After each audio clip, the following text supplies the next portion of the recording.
সকাল সকাল ঘুম থেকে উঠলাম, উঠে এখন ছাদে যাচ্ছি।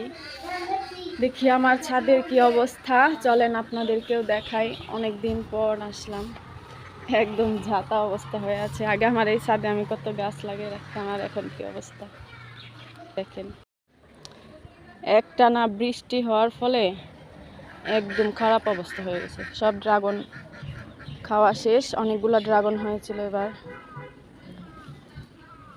এখানে দেখি আবার সুন্দর একটা বেগুন গাছ আছে। বেগুন গাছের এই মাথাটা ভেঙে দিলে আর অনেক বেশি ছড়াবে। আমার বোনকে বারবার বলি, কিন্তু কোনো কিছুই বুঝে না। এই যে ফুল আসছে দেখেন, তবে এই ফুলের থেকে এটা যখন ভেঙে দিলাম এরপরে আরও অনেকগুলা গাছ হবে। এখানে আবার পুঁই শাকও আছে দেখি। এটা মনে হয় নতুন লাগাইছে গাছটা। এই যে এগুলো আমি সেই সজল ভাইয়ের বাসা থেকে নিয়ে আসছিলাম, থাই পাতা, খুব সুন্দর হয়েছে গাছ। মা আবার কাঁঠালের বিচি থেকে চারা উঠাইছি, যে এই কাঁঠাল গাছ আবার লাগিয়ে দেবে। এগুলো অনেক মিষ্টি জাতের কাঁঠালের চারা। আর এখানে অনেক ফুল গাছ হয়েছে, এগুলো আমি আবার নিচে সুন্দর করে লাগিয়ে দিব। আর এই যে আমার জবা গাছের ডাল, এগুলো আমি আজকে বা কালকে দেখি সব নিচে লাগিয়ে দেব, তাহলে আরও সুন্দর হবে গাছগুলো। দুইটা মরিচ গাছও আছে, মরিচও হয়েছে দেখি। কি মরিচ এগুলো, একটা চিকন চিকন, একটা দেখি এসে পড়লো, ছিঁড়ে গেল। এই গাছে আবার অনেকগুলোই হয়েছে। এখন মরিচের যে দাম, এগুলোর অনেক দাম, থাক পরে লাগিয়ে দেব।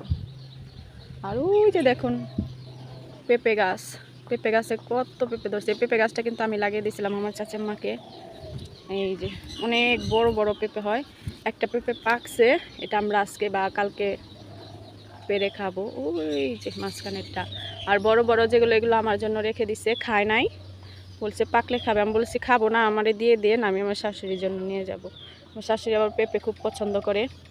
আমাদের গাছেও দেখলাম অনেকগুলো হয়েছে, কিন্তু একদম কাঁচা, বিশাল বড় বড় হয়েছে। আপনাদেরকে দেখাবো পরে। এই যে এইখানেও মা আরও গাছ লাগিয়ে রাখছে কাঁঠালের, এই গাছটা অনেক সুন্দর হয়েছে। যাই হোক, আমার ছাদের অবস্থাটা বেশি ভালো না। আমি থাকলে যে কত কিছু করতাম এই ছাদে, যখন ছিলাম তখন অনেক গাছ লাগিয়ে রাখতাম। এখন তো সময়ই হয় না, গাছও লাগাই না। আর ওই যে আমার চাচির বাগান দেখেন, আমার চাচা নাই, বাগানেরও কি অবস্থা হয়ে গেছে, জঙ্গল হয়ে গেছে। আসলে যে জিনিসগুলো করে সে যখন থাকে না, এভাবেই পড়ে থাকে সব কিছু, জঙ্গলের মতো হয়ে গেছে। বাড়ির মালিক নেই।